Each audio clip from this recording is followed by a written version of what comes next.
To unpack the real issues affecting the Tasman nations, this is Trad Tasman Talk, jointly produced by the Unshackled.net and rightminds.nz.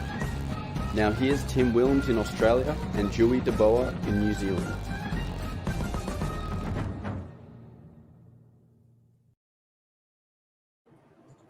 Hello everyone and welcome to the second last Trad Tasman Talk for 2020. It is Friday the 11th of December. It is 6 p.m. here in Melbourne. I'm Tim Wilms, Editor-in-Chief of the Unshackled. And I am Dieuwe Boer, the editor of Right Minds here from Auckland. And it is 8 p.m. here at the moment. And as you may have just seen, I needed to adjust my camera slightly, and since we switched to StreamYard, I've realized that because I can actually hear the intro, that we need to record the intro for the next year. And I occasionally get people call me because my name is pronounced slightly wrong. So we'll get that fixed in 2021. That can be a preemptive New Year's resolution. Oh, that's our voiceover guy, Morgan Monroe. We'll fire him. Well, it is. You hear that, Morgan? You're fired. It's a bit of a tongue twister for those who meet you for the first time, I think. Oh, that's right. Some guy with a sinister sounding foreign name. It's understandable. Because I remember the first time, I had you on the Unshackled Waves, which was my first podcast. That was pre-recorded at the time. I think because it's pre-recorded, did several takes pronouncing your name. Yes, well, it's been good. Hello, Anita in the chat there, and hello to everyone else who's just coming in. We're here for the second to last show of the year now, so it's all coming to a rapid close. I notice, at least at work, everybody's starting to look at the wrap-ups for next week. Basically, everybody wants to be done with all of their work and their projects, so it's happening very, very quickly. And you look back wondering, oh, where did 2020 go? 2020 go. Well, we've already erased most of it from our memory, because it was, well, especially for me in Melbourne, it was quite traumatic. I believe probably New Zealanders have had one of the least traumatic 2020s compared to what the rest of the planet has been through. Well, they're going through the dark winter in the northern hemisphere, because obviously winter up there is where flu-like viruses tend to thrive. The scorching southern hemisphere summer that we're all experiencing in our nations tends to fry flu-like viruses. Hence why that's assisted our nations eliminate the virus.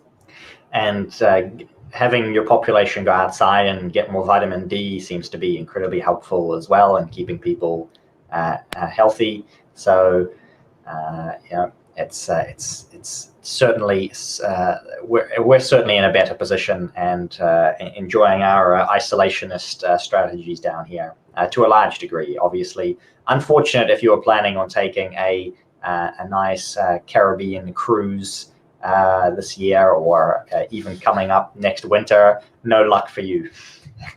Don't take a cruise for the rest of your life, because I can't believe that there's still cruise ships going around, because I saw a pop up in my newsfeed that there's one where they've had to put everyone into lockdown because there's an outbreak there, and we all remember the cruise ship incubators from early in our pandemic, including our infamous Ruby Princess docking at Circular Quay in Sydney. But that's right. People just don't learn.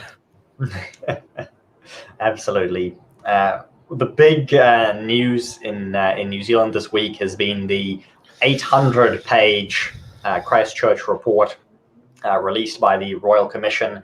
The week prior on the show, I noted how they'd buried the testimony of senior bureaucrats and ministers of the government for at least 30 years. So they've essentially buried the evidence behind this report. So what you're left with is... that's the 30-year cabinet rule, isn't it? That's what they've used. Yes.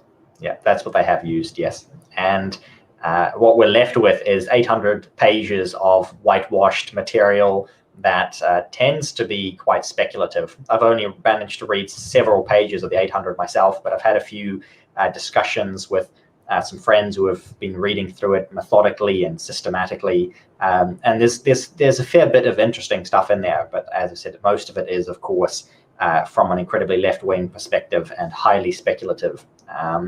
But more neutral in some places, than you might expect, and some gems hidden away in there. So one of the things that I found most interesting, looking at the chapters, and I may as well read out all of the different chapters. So they've got 10 parts to it. They've broken it up into 4 volumes of about 200 pages each.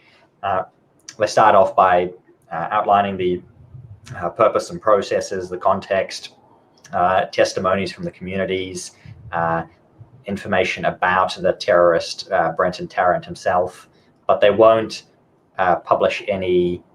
They won't publish any of the interview with him or any of that. As all of that is being buried, all of the underlying evidence. So it's just sort of filtered through, and they perhaps wisely say that they don't really believe everything that or much of what he tells them, but they don't really know. They can't really explain why.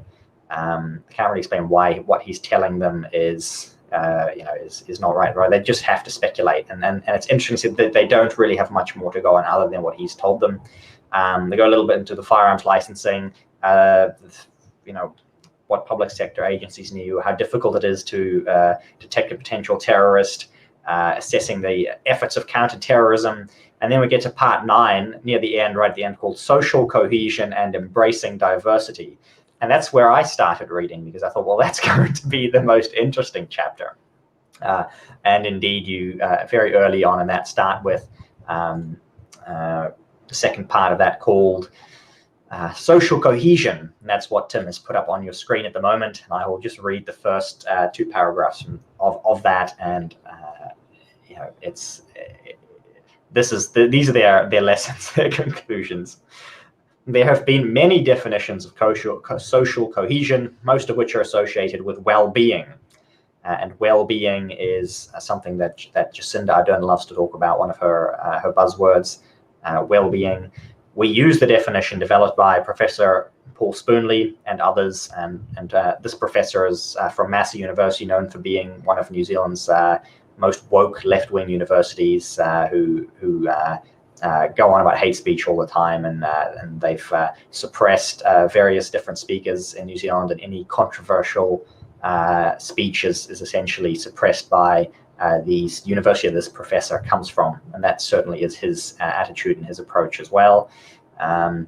And he describes, this is his description here, which describes a socially cohesive society as one in which all individuals and groups have a sense of A, belonging, a sense of being part of the community, trust in others, and respect for law and human rights. B, inclusion, equity of opportunities and outcomes in work, income, education, health, and housing. So that part B is basically communism. Moving on to part C, participation, involvement in social and community activities and in a political and civil life. D, recognition, valuing diversity and respecting differences. And E, legitimacy, confidence in public institutions. And then we get to paragraph 9. For Maori, social cohesion means a collective sense of identity and belonging as Maori, which is respected by broader society as a whole. And Sir Mason Jury's work emphasizes the importance of the ability to live as Maori and Maori determining what the many facets of what being Maori means. So that last paragraph there is basically ethnocentric, verging on endorsing ethno-nationalism for a particular segment of the population. And it's quite interesting to read this in a report that's about a shooting, or an act of terrorism and mass shooting at a mosque. There was no particular reference to Maori at all in the event. So it's rather interesting that when they come to this conclusion here, talking about how they need more social cohesion, they essentially have to recognize that diversity reduces social cohesion, and the way to make diversity work is that you need to force sets of common values. You need to force people to get along. You need to force, you need more control. You need more authority. That's the way that you're going to keep people together. And then, interestingly, at the same time, basically, in at least endorsing ethnocentrism where it's popular and where it's allowed. You couldn't replace certain other groups in that 9th paragraph there. You couldn't replace the word Maori with anything else, or you'd be on the receiving end of what they're going to advocate for, which is one of their solutions as well, is obviously changes to hate speech legislation and other things that are going to be pushed. But at least, obviously, not having read through the 800 pages, this was the one bit that jumped out to me from the index, and having a look at it right away. Yes, that's.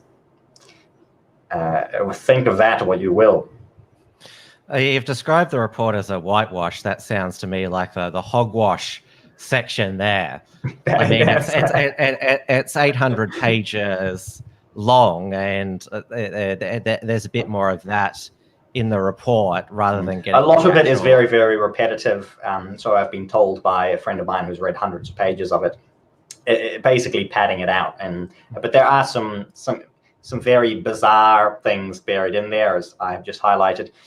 And there's some other interesting bits as well. For instance, they refer to the Great Replacement theory, but they quite noticeably don't refer to a conspiracy around replacement immigration. For instance, this is something that was really big in the media and in the political sphere to say, oh, there's this conspiracy and all of these different conspiracies, but they don't actually talk about or refer to any of these things as conspiracies within this document. So little things like that. Well, because it's an official document. Obviously, exactly. the mainstream media articles that have been spat out, they will use the term conspiracy theory. Yeah. And they won't link to the actual report. I would recommend if you've got some time to actually look at the source document, because the great thing about the internet these days is you can look at the documents for yourself. The mainstream media, they don't get they don't have the ultimate privilege of summarizing it for you.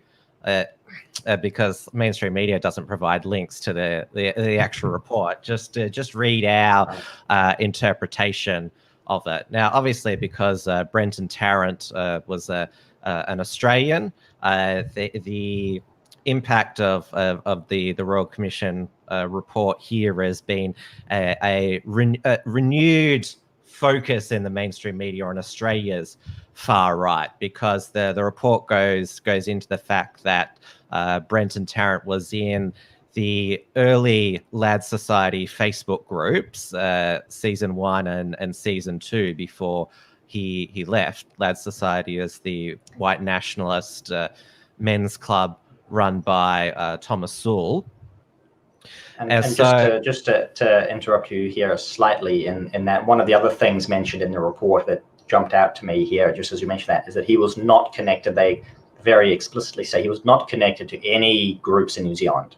There were no far right groups, no white nationalist groups, no conservative, no remotely right wing groups at all that he was connected with in New Zealand. And the only people I reference are two of his gaming friends. So other than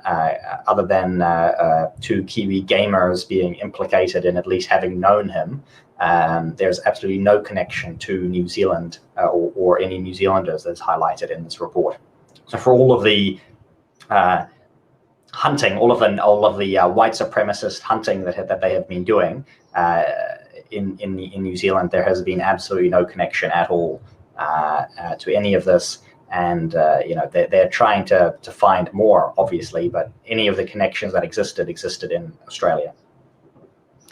which is why our mainstream media this week, and especially the usual Antifa and communist sympathizers, have been pumping out their opinion pieces about the extreme far right in the online leftist rags. We went through one of them on the Uncockables last night in Junkie, news magazine, which the name says it all. There's been a few others that have popped up today in the Guardian, and the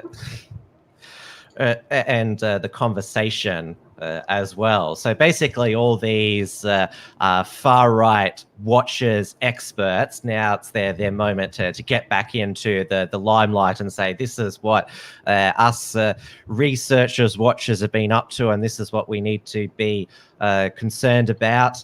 And because Lauren Southern is an Australian now. She married married an Australian. She has a son. She's now a regular Sky News contributor. She appears on Outsiders, Paul Murray Live, and also Chris Smith tonight. The way that these rags and also the Australian blue ticks on Twitter is they've said that, implied that the Great Replacement conspiracy theory is her theory, that because she referenced it a couple of times, that it was her creation, and so tried to imply that Brenton Tarrant was inspired by Lauren Southern, which she's not mentioned in the report, although the spin is that Brenton Tarrant gave money to Lauren Southern's previous employer, which is Rebel Media, and as Lauren herself pointed out, you can't accuse Rebel Media News of being a white nationalist publication. It's a Jewish-owned business. Precisely, yes. Yeah. But which is an interesting, at least an interesting facet, obviously, of the report and of anything, is that there's actually no reference at all to any anti-Semitism or any motivation that would come from what is usually considered to be this sort of white nationalist, white supremacist, or sort of neo-fascist obsession with anti-Semitism. Absolutely no mention of that at all. Nothing. It's in fact probably you would say the most glaring thing that's missing from any of this would be you would have some kind of connection to anti-Semitism, yet no mention, no reference, no nothing. The federal Labor Shadow Home Affairs Minister, Christina Keneally, she's been ranting and raving about right-wing extremism for most of the year, demanding that there be an inquiry into the threat of right-wing extremism, because she doesn't like the fact that ASIO hasn't listed any right-wing organizations as terrorist organizations. And you will remember that she believed that CPAC Australia was a gathering of extremist people, and she called me an alt-right extremist after George Christensen appeared on Wilms Front back in October. So this has been her thing, and she. A day after the Christchurch report was released, the federal police, in conjunction with the New South Wales police, arrested an 18-year-old Albury teenager, Tyler Jakovich, who was arrested for making online threats to kill non-whites, Jews and Muslims, court documents allege. Now, he's been remanded in custody to appear at a Sydney court in February, but that basically gave,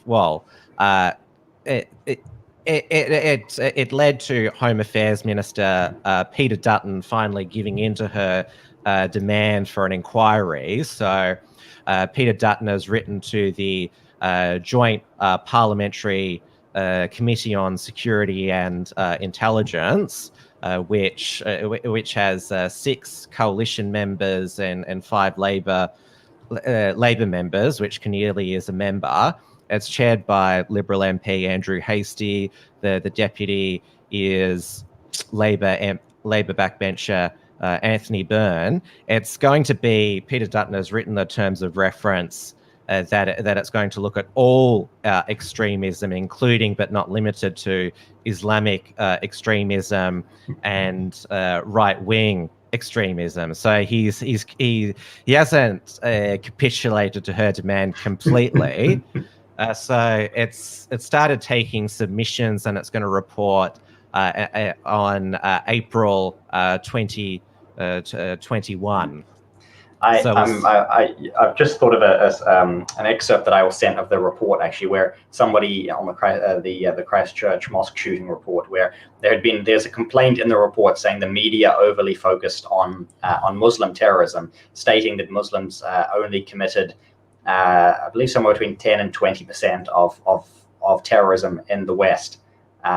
The glaring issue there obviously comes from the fact that, Muslims make up perhaps 1 to 2% of the population or less in many of these countries, and so you have a proportion. There's a proportional effect there that like glaring mistakes like that that make it into the report because they had to come up with something to write about. And it'll be interesting to see what your Australian inquiry comes up with and whether they run the maths a little bit better. Or is it math? We say math here, don't we? Keneally, it seems that the ASIO and the AFP, they've also reported on the threat of right-wing extremism. Apparently, it takes 40% of their budget now. So basically, Keneally, she was able to point to say, look at what ASIO and the AFP are saying now. And she also wants, Keneally said, to see if our laws can be changed to declare individuals a terrorist entity, because apparently New Zealand has. Hey, that's Brenton what we've done. That's right. Brenton Tarrant is a terrorist entity. He's a terrorist organization. Which apparently bans distribution of things authored by him. Perhaps. But they have already banned the only thing that he's ever authored, and they will. It's not like they would allow him to author anything from within prison. But Yeah, so it's basically the way that the media, Keneally, and the online rags have been behaving. It's like Christchurch happened yesterday when it was over 18 months ago. Brenton Tarrant has already been sentenced. He pled guilty. That was back in September, and that's right. Life without parole as the sentence as well. Yeah, and this is the end, or you would say the ultimate closure, or apart from the fact that all the testimony from the ministers. That they buried the testimony, but yeah, that's right. Another report that has been out in New Zealand this week. And it's linked to the math that I just referred to, has been one into education in New Zealand. And I may just very briefly point out here that New Zealand students have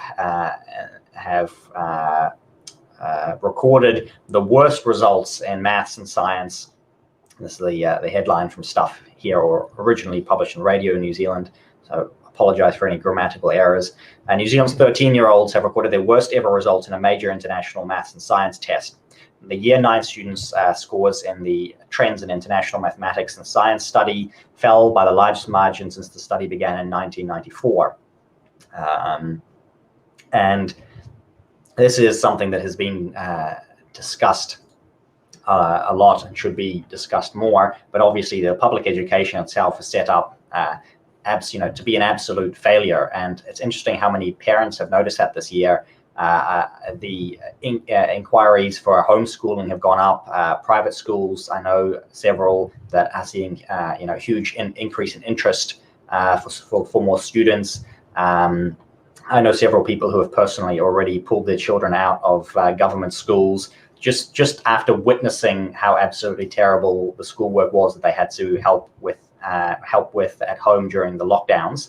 and it's not surprising to see these results here, that having your entire education system run by ideological progressives who can only destroy, they're incapable of creating, they're only capable of destroying, and to see the kind of damage that they've done to the children of this nation is shocking, and I suspect only the beginning. So we're going to be in for a long sort of a dark age in New Zealand at this rate, where in academic performance we will have the rise of an idiocracy.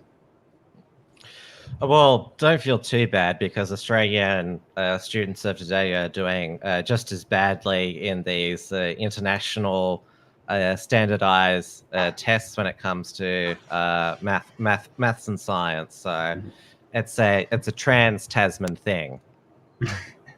We're all in this one together. Yes.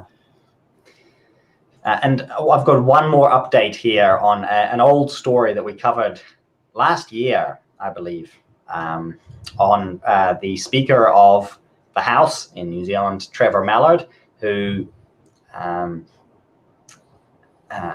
decided to accuse a parliamentary staffer of rape. And this case is now closed, and the case cost $333,000 billed to the taxpayer, and the payment that was made to the former staffer was $158,000 to settle the defamation claim. And even more than that was spent on legal fees. Obviously, government lawyers are paid very, very well. He's issued a public apology and so on, but he basically got away with it. The taxpayer footed his bill, and now you are hearing, there are some calls from the opposition now for him to stand down, which he really should do as the Speaker of the House. Absolutely shocking, and he's not owning up to it. We have to pay for it. Absolutely. I remember we covered this on an earlier episode of Trad Tasman Talk, and the reason why he was subjected to this defamation action is because he made the allegations on radio, which is outside parliamentary privilege, which was incredibly stupid. But I can't believe that the taxpayer covers your politicians' legal bills. Fees. No matter what trouble they get into, we cover it essentially. Because that's certainly not the case in Australian politics. So the last two politicians who launched defamation action, to my recollection, were Labor's Craig Thompson and former Coalition Liberal Treasurer Joe Hockey, and they were private actions. The taxpayer didn't foot the bill. So that's an anomaly in your system. They're a very bad one. We are incredibly generous to our political class, and we are also incredibly generous in electing total morons to Parliament, or even worse than that. But we had another instance this week of our everybody's favorite Mexican MP in the New Zealand Parliament talking using his maiden speech to encourage people to break the law, where he said, "Be gay, do crime," and he gave a shout out to everyone who has lied to Work and Income New Zealand, which hands out the benefit. So essentially saying, get on the dole, lie about, lie to get more money from the benefit, and be gay and do crime. That was sort of his message. So not sure what that all has to do with. It may be a Mexican thing, I'm not sure, but those are the kinds of crazy, insane people that we elect to Parliament here in New Zealand. Don't worry, we've got some pretty crazy and lazy and downright incompetent politicians in our state and territory parliament. So again, the Tasman nations are one when it comes to poor quality of our politicians. All right, well, let's jump back across the ditch and get an update on how all of the COVID things are doing. Well, I'll start with we have no more COVID. Just forget about it. We don't talk about that anymore here in New Zealand. I'll start with my home state of Victoria, which has in its current government, a lot of crazies, lazies, and incompetents that I just referred to.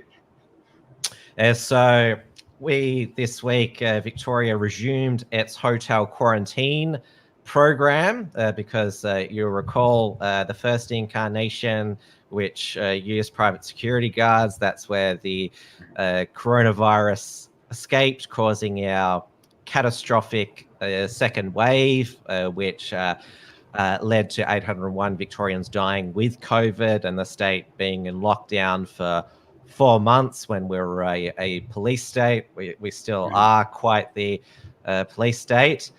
So far, so good, given the fact that none of the returned travellers have tested positive.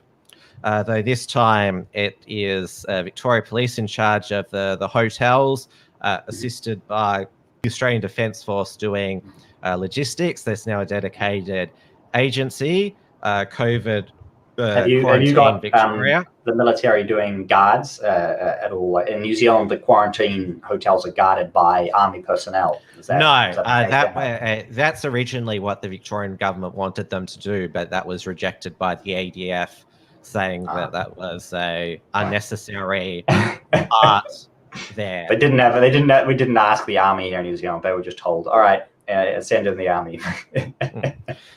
Police and Emergency Services Minister Lisa Neville, she's the one minister responsible, because there were all various different departments and ministers, multiple responsibilities during the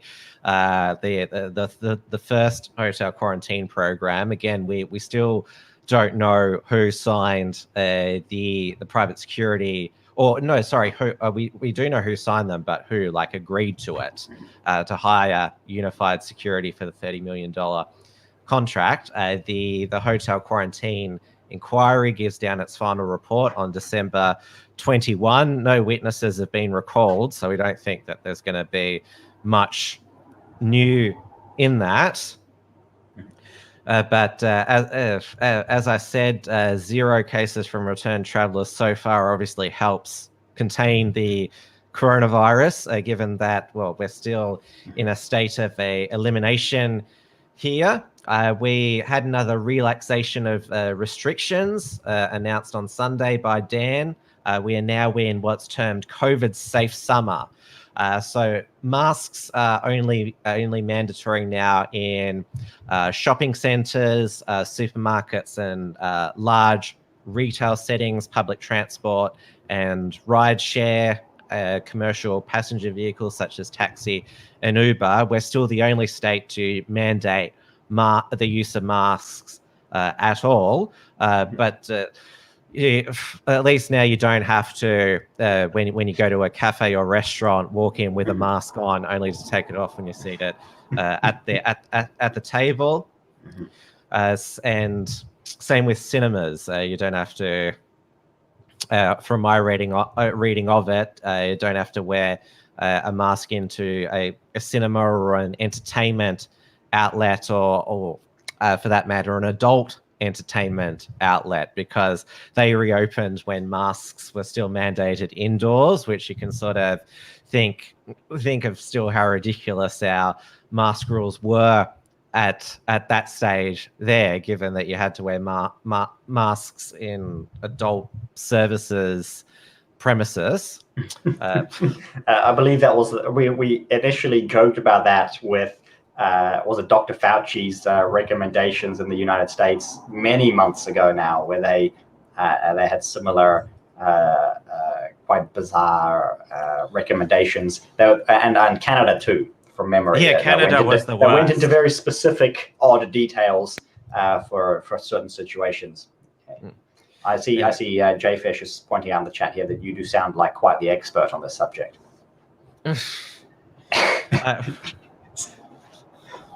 I'm not going to respond to that.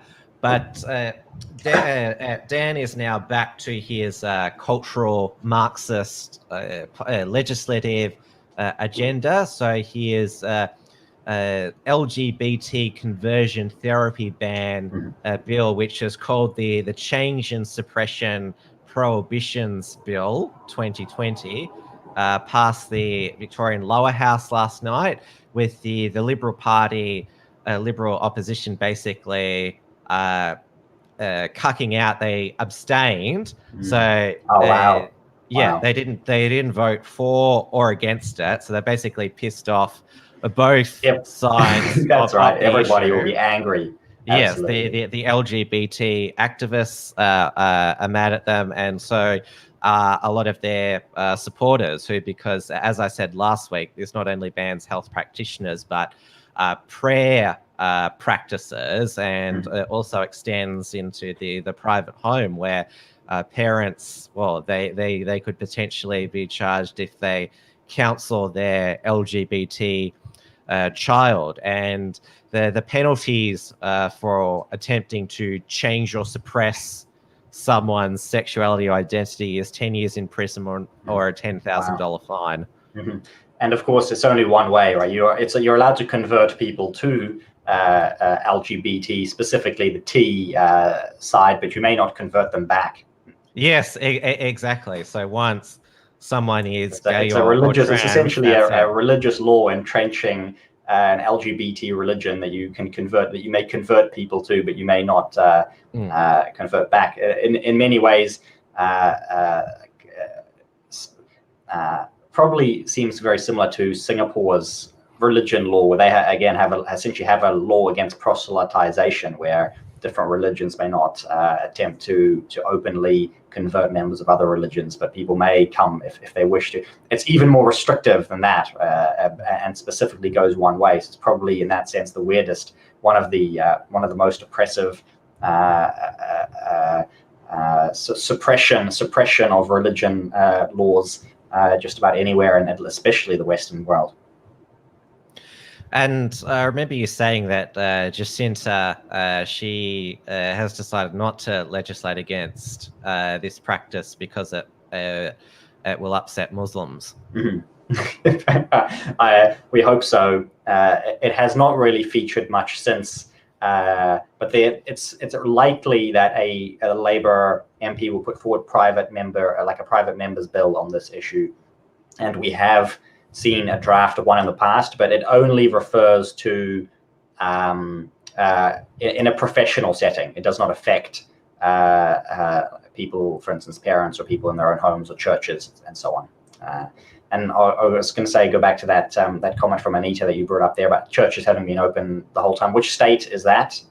Because it sounds like you were in almost the opposite setting in Melbourne. Is that correct? Yeah. Or churches, the same as hospitality now, and adult entertainment services are subjected to Victoria, the one person per 2 square meter rule. Private visitors to the home, you're allowed to have 30 in a day, and outdoor public gatherings have been increased to 100. Even though there is still that low cap on outdoor gatherings, which limit the right to peacefully protest, the 2 Freedom Days in Melbourne were 100% peaceful because Victoria Police stood back, which I'm sure that Dan Andrews was upset by, which is why that his chief health officer has said that they're looking at a permit system for protests and demonstrations. You have to apply to the state government. This sounds familiar. Yeah, I see comments there from No You and Jay Fish, which I believe you may already have put up. But yes, essentially, they are suppressing heterosexuality, and all of the crazy policies align perfectly with depopulation, and that's both of those comments fit perfectly with what we were saying before. There is another question from No You that I may as well put up there. Explain the horse face rule about not growing food. I'm not quite sure what he's referring to. We did have some legislation over a year ago now, which tried to put health and safety rules on people growing food in their backyard. So if you're growing vegetables in your backyard, then you'd have to basically have a full food safety health permit in order to be able to like even give your food away. It's like if you had made home baked cookies, you technically be breaking the law if you would like give them or sell them. Probably specifically referring to selling them. But I haven't heard anything on that recently. So, but obviously, limiting the use of people's private gardens is something that these sort of fits well into the overall plan as well. The last few weeks we talked about the Great Reset and these other methods of control, and that's really what all of the legislation, pretty much all of the legislation we talk about on the show, has to do with controlling people, right? Limiting what they can do, increasing reliance on the government, decreasing reliance on your family and your community. And this is what this comment is referring to. Seizing the means of food production. It's still a few more steps down the list. And RC McGee says, will Dieuwe join Parler? You're on Parler, aren't you? I am on Parler. I did not know that referred to me. DeWitt, it is at the white. I'm the farmer, not the white.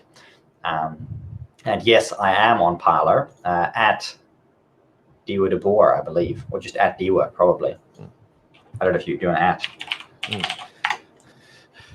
Now, I covered on. I think I covered on Trad Tasman Talk earlier in the year. Certainly covered it on other Unshackled Productions. The 60 minutes expose on now former Labour minister and MP Adam Somniak, who was secretly recorded branch stacking ALP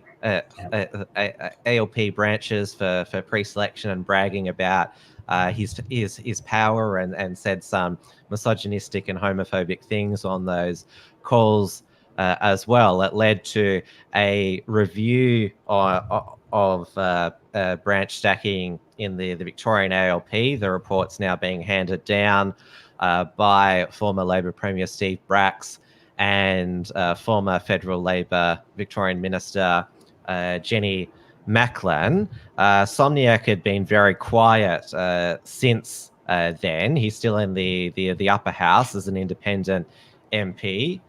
He's abstained from all votes, including the contentious ones on the state of emergency extension and the second omnibus bill. But this week, under parliamentary privilege, he accused Dan Andrews of involvement in historic ethnic branch stacking. He accused federal Labor MP Anthony Byrne, who most people suspect gave the footage and the audio to age journalist and 60 Minutes reporter Nick McKenzie. I mentioned Anthony Byrne before, who's the deputy chair of the Joint Parliamentary Committee on Security and Intelligence. So they tried to interject and stop what he was saying all the time. So he said about Mr. Byrne that he promised anything to community leaders to get them to marshal numbers into local branches in order to win Labor pre-selection for the seat of Holt. At the time, Dan Andrews was a Labor activist with the Socialist Left faction, fierce rivals to Mr. Somniak and Mr. Byrne's right grouping in Melbourne Southeast. So Somniak said, I watched with fascination as Byrne recruited from the Vietnamese community, the Bosnian community, the Albanian community, and the Latin American community. Andrews and the Socialist Left, for their part, were matching the Latinos, the Arawak Turks, Kurds, and all manner of Sri Lankans. So it's a rainbow coalition of branch stacks. Now, when he was saying this in Parliament, obviously he was covered by parliamentary privilege, and the response to somebody like him doing it is say it outside the Parliament, which he's done on his Twitter account. He said, "Repeat outside Parliament. I apologise for my language. Byrne is a branch stacker. Byrne was an inferior candidate to Jill Hennessy, who was trying to get pre-selection for Holt. Jill Hennessy is now the Victorian Attorney General. Nick McKenzie is a liar for claiming that I control 2/3 of party membership and those members are fake. Andrews stacked branches in the 90s. I don't say anything in Parliament. I'm not prepared to say outside. So very good. and he said that it's not the last we'll hear from him. Excellent. I like it. Mm. So that's his Christmas present to Dan Andrews, I think. He deserves it. Merry Christmas. Mm. All right, moving federally now, because it was the first in-person National Cabinet meeting today in Canberra.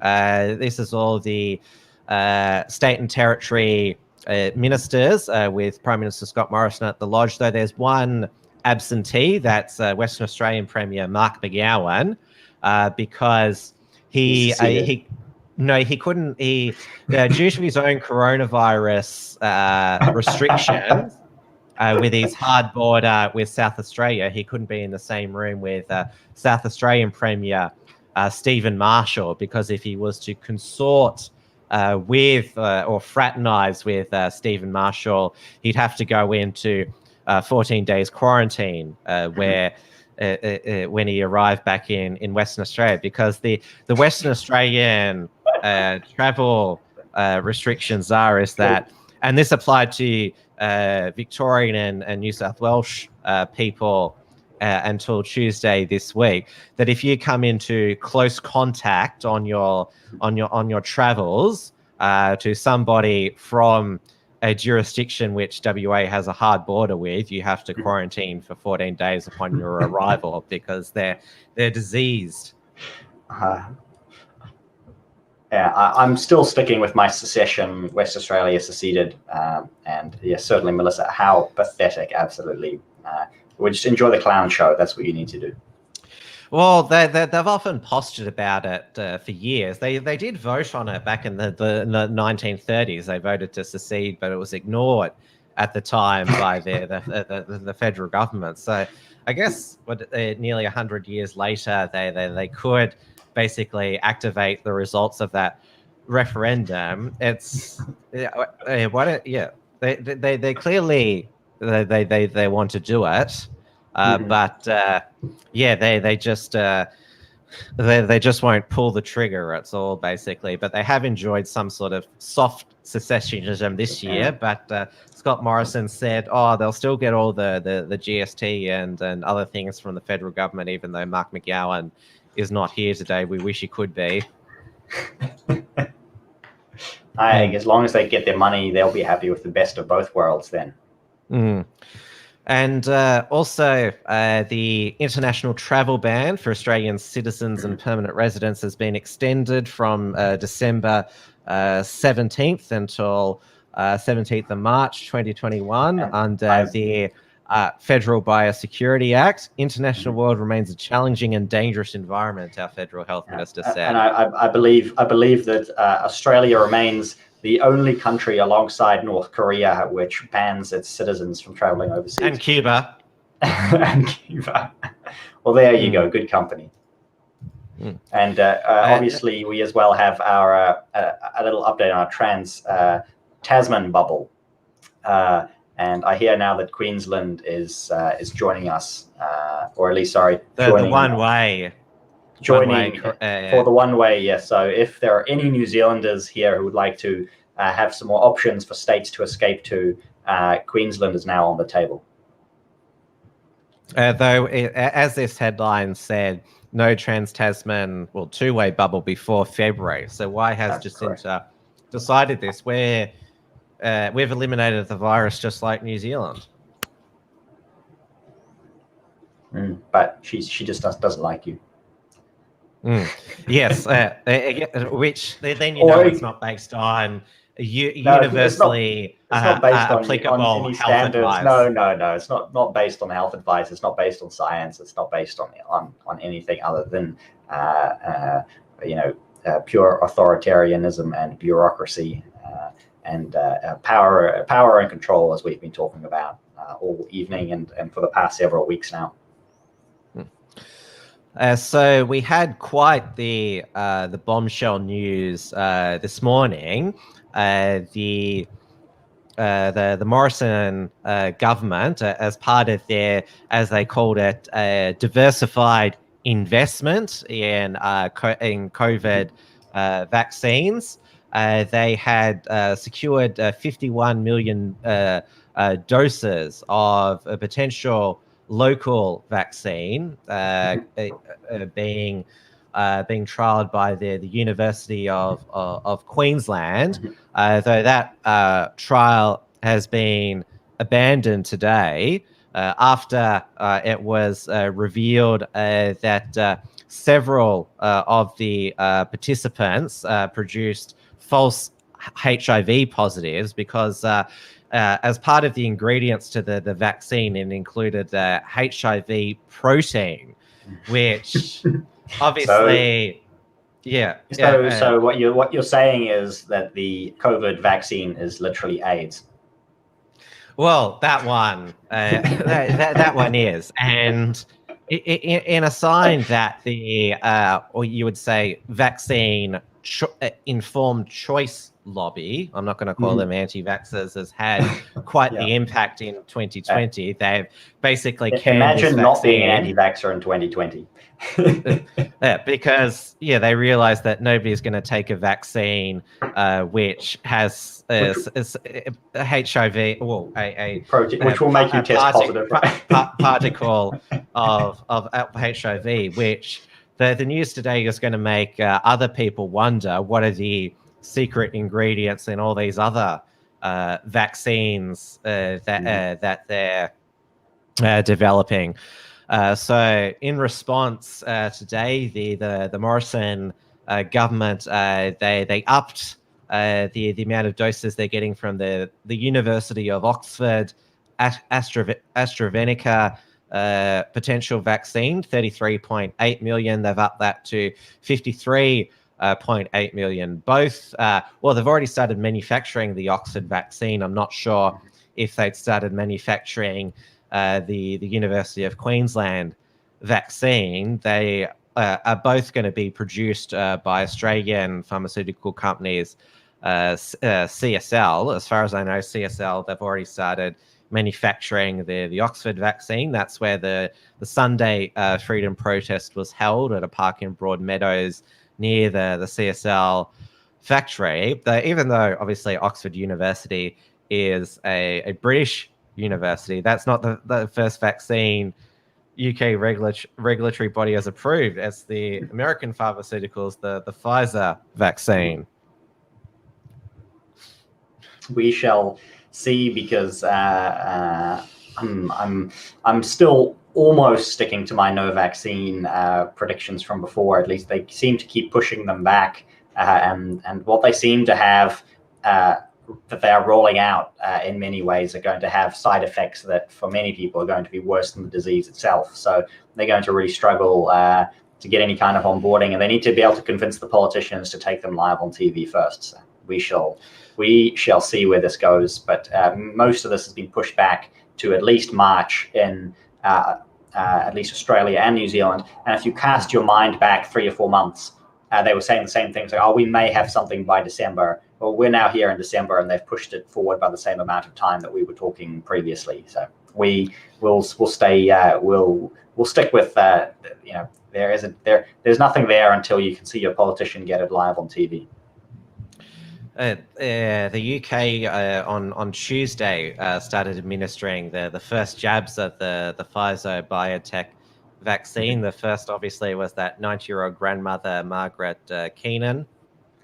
But there've already been 2 allergic reactions by UK healthcare workers who've had the vaccine. It's now been more widely reported that in the US trial, 2 who received the vaccine died, 4 who received the placebo died, and 4 of the recipients got a side effect known as Bell's palsy, which affects the facial muscles, which makes you look like this. And the upside, though, is that if you're wearing a mask, people can't see that your face looks like that. So it could be an acceptable side effect. This is actual like photos of people who've got Bell's palsy, but it does look exactly like those memes that have been circulating.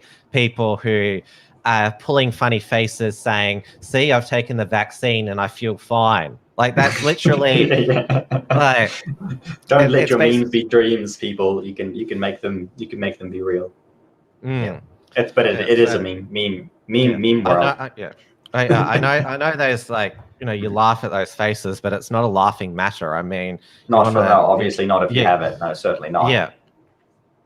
Yeah, not if you're stuck looking like that as a I did see, I believe, reported at least with those that it was temporary rather than permanent. So it's sort of like if you pull a funny face and the wind change, you've got to wait for the wind to change again. So you can unpull the funny face, or at least I don't know. My grandparents would always say something like, "Oh, if the clock strikes, then your face will stay frozen like that if you do a funny face." Or I remember being told off as a little child for pulling faces. In the comments, Anita said a false or false. I think they mean false positive means they won't know who to treat for HIV. Yes, that's exactly why they have ditched the vaccine, because it would have. Because if everybody tests positive for HIV, yeah. Oh, what a crazy time to be alive. Yeah.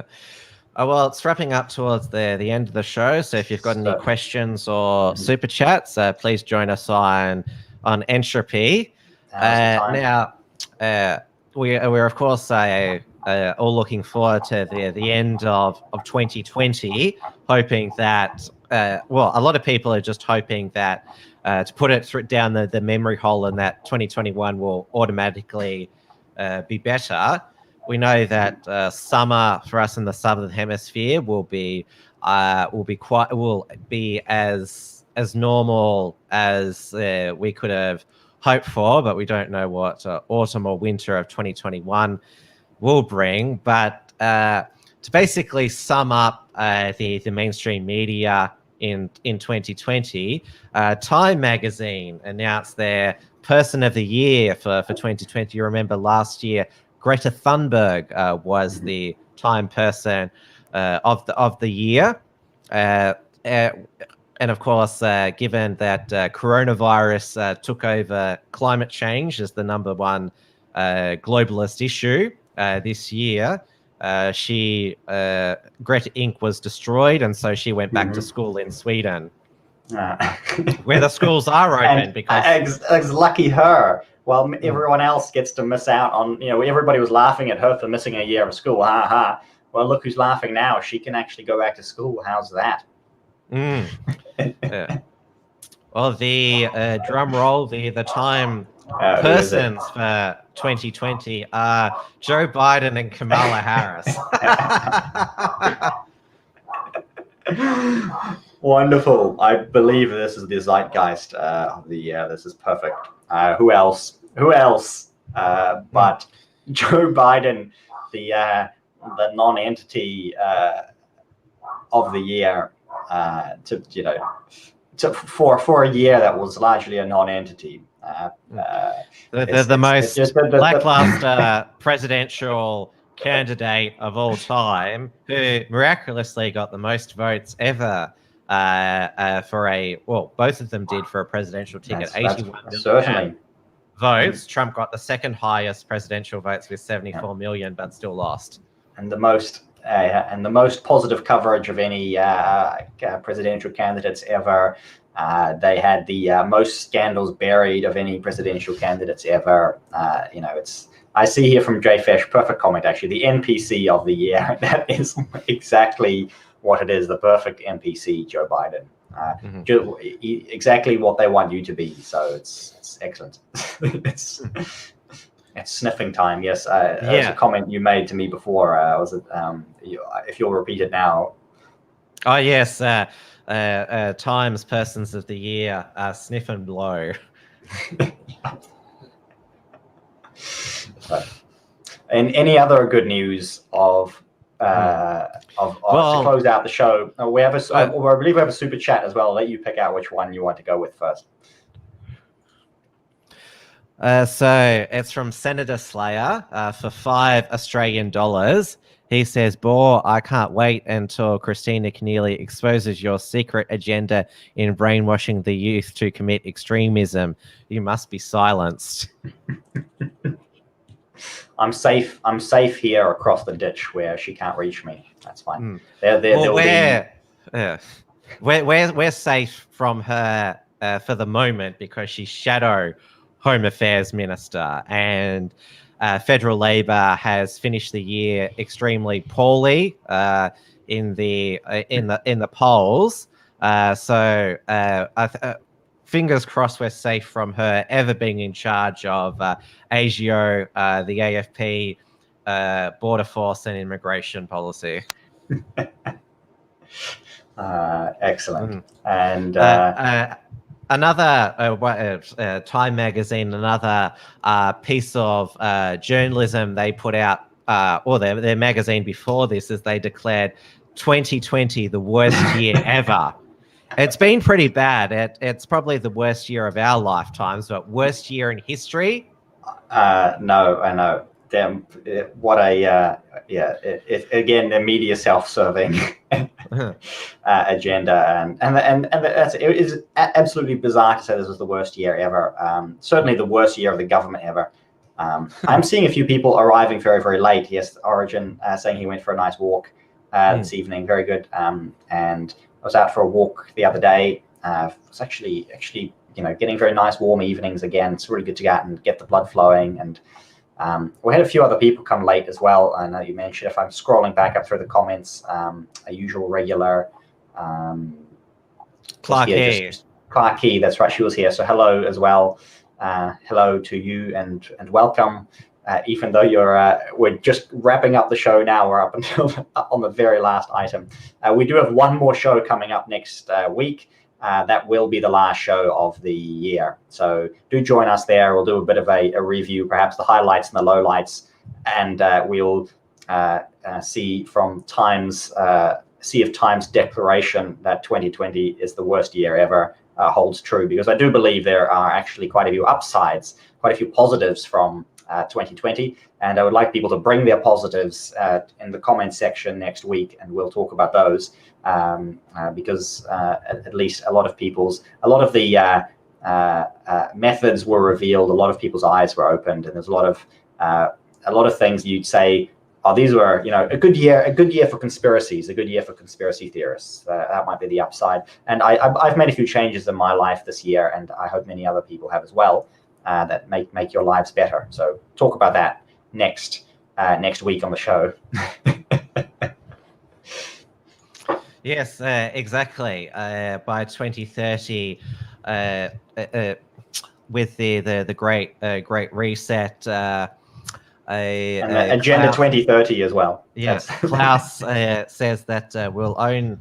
Klaus Schwab says we'll own nothing, we'll have no privacy, and life will never be better. Yeah. It's basically the non-fiction 1984. That's it. It will be very, very interesting. Very good. You wanted to finish up with one story. I'm going to let you do it. Have a happy ending. Yes, so there's been at the end of 2020 this copycat internet phenomena with monoliths being spotted around the world. It started in Utah, a state in the US. There was one in Warsaw, in Poland, and now one's been spotted in Adelaide. Now, monoliths were made, they entered the popular culture consciousness with Stanley Kubrick's 1968 film, 2001, A Space Oddity. No, by 2001, we didn't have a global space travel, and given this week we saw Elon Musk's a rocket to Mars blow up when it on re-entry. That's right. Yes, so I don't think we're any closer to that. Well, it wasn't re-entry; it was the landing. They didn't quite get the landing right. It's not quite ready for human trial yet. I'm wondering if we'll find out if the monoliths are some cheesy marketing gimmick, which I hope they aren't. I hope it has to do with the one of the former heads of Israeli intelligence as well, saying that aliens are real and Donald Trump knows that they're real. And so I do hope that we get evidence that these monoliths are just a practical joke from the aliens that we've been told exist. I have to and say, Space. I would like to bring this correction from the comments. It was Space Odyssey, not Space Oddity. Space Oddity was David Bowie. Yeah. That was released a year later. That song, in 1969, about Major Tom, who died alone in the atmosphere. And you may have gotten this mixed up because Elon Musk used that music to launch his car into space. Okay. Well, obviously, if Major Tom was on that rocket, yes, he certainly would be dead upon landing. Very good. And Anita McGuire pointing out here that 2001 Space Odyssey, good movie, great Strauss music. That's right. It was the Strauss. I was listening to a music channel. Not Klaus Strauss. Strauss. No, not that. It was a great music. And the reason it has that music is because it was the temp music. And the director, whatever his name was, he enjoyed that Strauss music so much that he wouldn't actually allow the composer to change it. He just fired the composer and just used Strauss's music. So very good. And yes, certainly. Obviously the space isn't real and the atmosphere is not real and the rockets aren't real, as Origins pointed out in the comments. Though a lot of people this year have been more referring to Stanley Kubrick's last film, Eyes Wide Shut, with the elite rituals that Tom Cruise's character discovers as probably a more accurate prediction of the future than a space odyssey. Absolutely, that's a good way. That's a good way to end the show, I believe. And we will see you all next week. You can find more of me at rightminds.nz. I'll try and put up a few more articles before Christmas, before the end of the year. I believe Tim will do the same on the unshackled.net. You've still got a few articles coming out. Yes, because, well, it won't just be the final Trad Tasman talk next Friday. It'll be the final Unshackled production week for the year. So last Wilms front, last Uncockables. I'm going to take the summer off live broadcasting. I'll still be writing, but going to soak up the summer sun, the outdoors as much as I can, because who knows, it could be taken away from us again. That's right. It could be your last. Dun, dun, dun. Yes.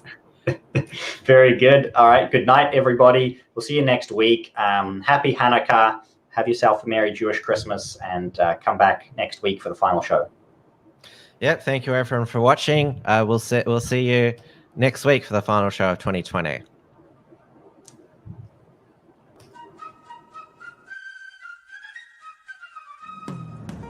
Thanks for tuning in to this week's edition of Trad Tasman Talk. To keep up with the latest real news and analysis from the Tasman nations, visit theunshackled.net and rightminds.nz.